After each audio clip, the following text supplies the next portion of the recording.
তো বন্ধুরা আসলে দেখে নিলাম আমাদের বাংলাদেশের সিনেমা জগতের দুইজন তুমুল জনপ্রিয় অভিনেত্রী, যাদের আবেগময় অভিনয়, গভীর এক্সপ্রেশন দিয়ে যারা আসলে দর্শককে ধরে রাখতেন তাদের ছবি শেষ পর্যন্ত।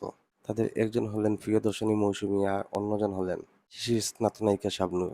তো আজকে আমরা আসলে যে ভিডিওটি দেখব সেটি হচ্ছে তাদের এই দুইজনের মধ্যে আসলে ইমোশনাল কুইনকে, কোন অভিনেত্রী তার ইমোশন দিয়ে আসলে দর্শকদেরকে ইমোশনাল করতে পেরেছেন, এটাই হয়তো মূলত এই ভিডিওর মূল টপিক। তো যাই হোক, আর কথা না বলে চলুন আমরা ভিডিওটি দেখতে থাকি। সে যে কেন এলো না কিছু বললে আমার সাথে রে, যেও না কখনো দূরে। বাংলা সিনেমার রূপালী পর্দায় এমন কিছু মুখ ছিল যাদের হাসি মানেই আমাদের সকাল হয়ে যেত, আর যাদের কান্না মানেই আমরা চোখের পানি লুকিয়ে রাখতাম অন্ধকার হলে। যতই দাও গো আঘাত তোমরা ভুলবে না, আমি ভুলকে ভুল ভেবে হঠাৎ আঘাত নিতে। দুইটি নাম, দুইটি যুগ। একজন ছিলেন নরম হাসির নায়িকা, যিনি চোখের এক কোণে জল ধরে রাখতেন আর দর্শকদের হৃদয় গলে যেত। আরেকজন ছিলেন চোখে চোখ রেখে ভালোবাসা বলা এক সোনালী যুগের প্রতীক। এই দুই নায়িকার চোখে ছিল গল্প, মুখে ছিল ভালোবাসা, আর হৃদয়ে ছিল সেই শক্তি যা এক সময় কয়েক প্রজন্মের দর্শকদের বেঁধে রেখেছিল একই আবেগে। কিন্তু প্রশ্ন হলো, বাংলাদেশের সিনেমা ইতিহাসে কে ছিল আসল ইমোশন কুইন, মৌসুমী নাকি শাবনূর? কে দর্শকের চোখের জল হয়েছিলেন পর্দায়, আর কে হৃদয়ের কান্না হয়ে রয়ে গেছে আজও স্মৃতিতে? মৌসুমী না শাবনূর? কে ছিলেন ইমোশনের রানী? কে ছিলেন সেই মুখ যাকে পর্দায় দেখলেই মনে হতো এ তো আমাদেরই গল্প? আজকের ভিডিওতে আমরা মুখোমুখি দেখতে যাচ্ছি বাংলা সিনেমার দুই কিংবদন্তি নায়িকাকে, মৌসুমী বনাম শাবনূর। কে ছিল বাংলাদেশের আসল কুইন? আজকের ভিডিওতে আমরা আরও দেখতে তুলনা থাকুন। করব তাদের অভিনয়ের গভীরতা, এক্সপ্রেশন ও ইমোশনাল হ্যান্ডেলিং, দর্শক জনপ্রিয়তা, সিনেমার সংখ্যা ও সফলতা। আর সবচেয়ে আচ্ছা, বড় কথা তাহলে জানবো তো কে ছিলেন আমাদের অনেক কিছু আসল জানতে পারবো। Emotion queen. তো গাইস, ভিডিওটি শেষ পর্যন্ত দেখার অনুরোধ রইল, কারণ আজকের ভিডিওতে আমরা জানবো এই দুইজনের মধ্যে সত্যিকারের ইমোশন কুইন কে এবং কে দর্শকদের মন জয় করেছিলেন চিরদিনের জন্য। তো চলুন শুরু করা যাক। মৌসুমীর আবির্ভাব ও তার জনপ্রিয়তা। সে যে কেন এলো না কিছু ভালো লাগে না, যা দেখাবো। মৌসুমীর কেরিয়ার শুরু হয় 1993 সালে কেয়ামত থেকে কেয়ামত সিনেমার মধ্য দিয়ে। শুরুতেই বাজিমাত। সালমান শাহর বিপরীতে এই সিনেমায় তিনি শুধুমাত্র হিট হননি, তৈরি করেছিলেন ইতিহাস। তার অভিনয়ের পরিপক্কতা, সংযম আর সাবলীলতা, অন্তরে অন্তর থেকে শুরু করে আত্মঅহংকার কিংবা দোলা, এইসব সিনেমায় মৌসুমী ছিলেন একজন পরিপূর্ণ রোমান্টিক আইকন। একটি সিনেমার গল্প টানার মতো ক্ষমতা ছিল তার মধ্যে। তার অবশ্যই হাসির মধ্যেও ছিল অভিমান, আর কান্নার মধ্যেও ছিল সুন্দর। দারুণ দারুণ। দর্শকরা তখন মৌসুমীকে দেখলেই নিজের বোন, স্ত্রী কিংবা প্রেমিকাকে খুঁজে পেতেন। কাল তো ছিলাম ভালো, আজ আমার তখন লালার কি কণ্ঠ। হলো সে কথা কইতে পারি না। শাবনূরের আগমন এবং মন জয়। সাথী তুমি ওহ, আমার জীবন, সাথী তুমি আমার মরণে। সিনেমা পাড়ায় এলেন হঠাৎ সালমান শাহর সাথে শাবনূর যেন জ্বলে উঠেছিলেন একদম। করে বড় এক ঝড়, তার নাম শাবনূর। শুরুটা হয়েছিল চাঁদনি রাতে সিনেমা দিয়ে, কিন্তু তিনি জনপ্রিয়তা পান সালমান শাহর সঙ্গে জুটি চাঁদনি হয়ে। রাতে ফ্লপ তার ছিল। সিনেমা স্বপ্নের ঠিকানা, বিচার হবে, আনন্দ অশ্রু, এইসব সিনেমাগুলো দেখে মানুষ পাগল হয়ে আনন্দ গেল। অশ্রু। তার চোখের ভাষা, ঠোঁট নাড়ার সেই ছন্দ, সংলাপে থাকা আবেগ, সব মিলিয়ে তিনি যেন ইমোশন খেলা করত দর্শকদের মনে। তিনি ছিলেন সহজ সরল প্রেমিকার প্রতীক, কখনো মিষ্টি, কখনো দুঃখিনী, আবার কখনো প্রতিবাদী। শাবনূর ছিল দর্শকের হাসি কান্নার একমাত্র কারণ। 90 দশকের মাঝামাঝি থেকে শুরু করে 2000 সাল পর্যন্ত তার কান্না মানেই দর্শকদের চোখে জল, তার ভালোবাসা মানেই মানুষের বুক কাঁপানো এক তীব্র অনুভব। একদিকে পৃথিবী, একদিকে তুমি যদি শাবনূরের সিনেমা মানেই ছিল আসলে গান। মানে আমার কাছে মনে হয় যে এই গানগুলো যারা লিখতেন, মানে কি বলবো, শাবনূরের ভাগ্যটা আসলে গানের ভাগ্য ছিল। মানে তার ছবিতে যে গানগুলো হয়েছে এখনো মানুষের মুখে মুখে আসলে এই গানগুলো, এবং সব সুন্দর গানগুলো মনে হয় তার ভাগ্যেই পড়েছিল। যদিও আসলে সবার সুন্দর সুন্দর গান আছে, কিন্তু শাবনূরের হিসাবটা সত্যি মানে আলাদা। এবার চলুন তাদের দুজনকে নিয়ে তুলনামূলক বিশ্লেষণ করা যাক।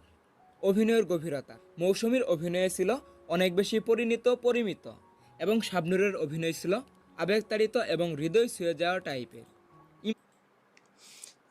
শাবনূরের আরেকটা ইয়ে আছে, আমি এটি একটু যোগ করে নিই, আর সেটি হচ্ছে কিছু কিছু ছবিতে দেখবেন যে শাবনূর গ্রামে খুবই মানে চটপটে টাইপের মেয়ের চরিত্রে অভিনয় করেছেন, মানে ছবির প্রথম দিকে এই টাইপের থাকতেন। তো আসলে এই অভিনয়টা আমার কাছে কিন্তু দারুণ লাগতো, এবং এই অভিনয়টা আসলে আর কোনো অভিনেত্রী করতে পেরেছেন বা এভাবে পারবেন বলে আমার মনে হয় না। ইমোশনাল এক্সপ্রেশনে এই দুজনের মধ্যে কে সেরা ছিল? শাবনূর তার এক্সপ্রেশন দিয়ে দর্শকদের কাঁদাতেন, অপরদিকে মৌসুমী সংলাপ ছাড়াও চোখ দিয়ে কথা বলতেন। এবার চলুন জানা যাক এই দুইজন কার কার সঙ্গে জুটি বেঁধে অনেক বেশি জনপ্রিয়তা পেয়েছে। গম্ভীর টাইপের অভিনয়ে বা মৌসুমীর অভিনয় কিছুটা গম্ভীর টাইপের ছিল, মানে শাবনূরের মতো এতটা চটপটে অভিনয় আসলে আমি দেখি নাই বা লক্ষ্য করি নাই। তার অভিনয় তার মানে ওনার যে ইয়েটা, ওনার মানে দুইজন আসলে দুই টাইপের ইয়ে ছিলেন, এটাই। মৌসুমী সালমান শাহ ও ওমর সানির সঙ্গে জুটি বেঁধে অনেক বেশি জনপ্রিয়তা পেয়েছিল। অপরদিকে শাবনূর, সালমান শাহ, রিয়াজ, শাকিল খান এইসব জুটিতে ছিল বেশি হিট এবং বেশি দর্শকপ্রিয়। এবার তাদের সফলতার সংখ্যা ও সময়কাল। মৌসুমীর তুলনামূলক কম সিনেমা করেছে কিন্তু ক্লাসিক দিয়েছে। শাবনূর করেছিলেন রাইট। বেশি সিনেমা এবং সেগুলো ছিল একের পর এক হিট। নারী হিট। চরিত্রের প্রতিচ্ছবিতে কে সেরা ছিল? মৌসুমী ছিলেন আমি বলতে পারি যে আসলে শাবনূর ছিলেন হিট মেশিন। আত্মবিশ্বাসী, আত্মসম্মান মজা বোধপূর্ণ করে বললাম। নারীর চরিত্রে। অপরদিকে শাবনূর ছিলেন আত্মত্যাগী প্রেমিকা, যার কান্না মানেই দর্শকদের কান্না। এবার তাদের দুজনের মধ্যে টিকে থাকার ক্ষমতা কার বেশি ছিল? মৌসুমী এখনও অভিনয়ে আছেন এবং পরিচালনাও করেছেন। অপরদিকে শাবনূর অস্ট্রেলিয়ায় দূরে থাকলেও দর্শকদের মনেই রয়েছেন। এবার চলুন অবশ্যই। দেখে নেওয়া যাক কে ছিলেন সত্যিকারের ইমোশন কুইন। শেষ পর্যন্ত আমি যদি বলি কে ছিল বাংলাদেশের ইমোশন কুইন, তবে বলতে হয় তার আগে আমি বলে নেই, আমার কাছে আসলে ইমোশন কুইনের প্রশ্ন আসলে সেটা অবশ্যই মানে শাবনূর হবেন।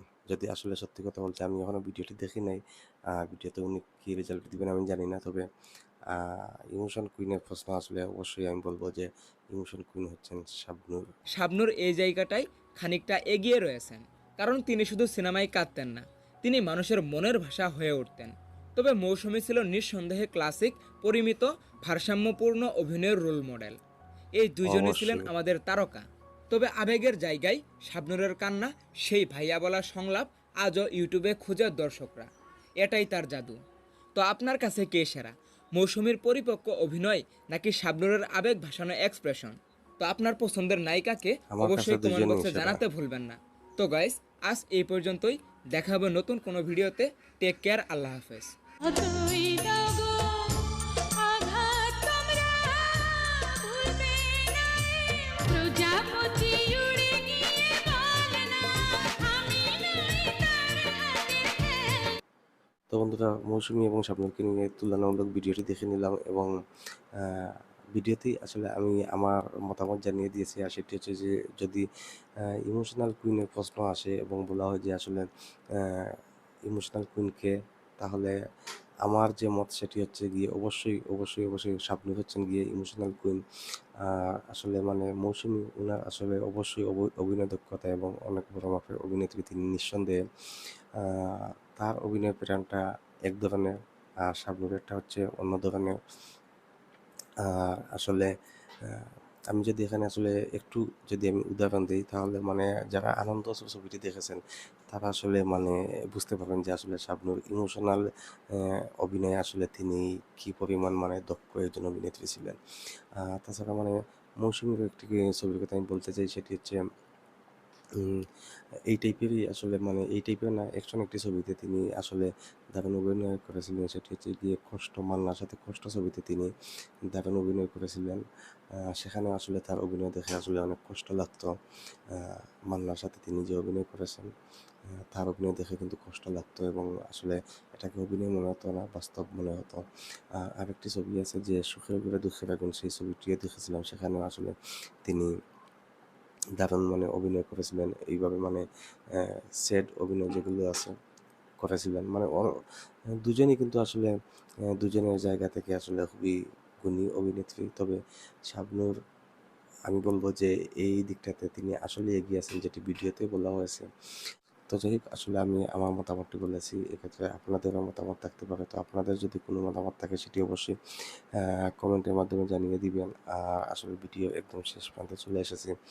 তো আসলে আমি বলব যে যদি ভিডিওটি ভালো লেগে থাকে তাহলে লাইক করবেন, এবং আসলে আমার চ্যানেলটিতে যদি প্রথম হয়ে থাকেন, এবং আমি আসলে রিঅ্যাকশন ভিডিও করার চেষ্টা করি, কতটুকু হয় সেটি জানি না। তো যদি আমার রিঅ্যাকশন ভিডিও কিছুটা হলেও ভালো লাগে তাহলে আশা করবো যে চ্যানেলটি সাবস্ক্রাইব করে আমার সাথে থাকবেন। তো আসলে আজকে এ পর্যন্তই।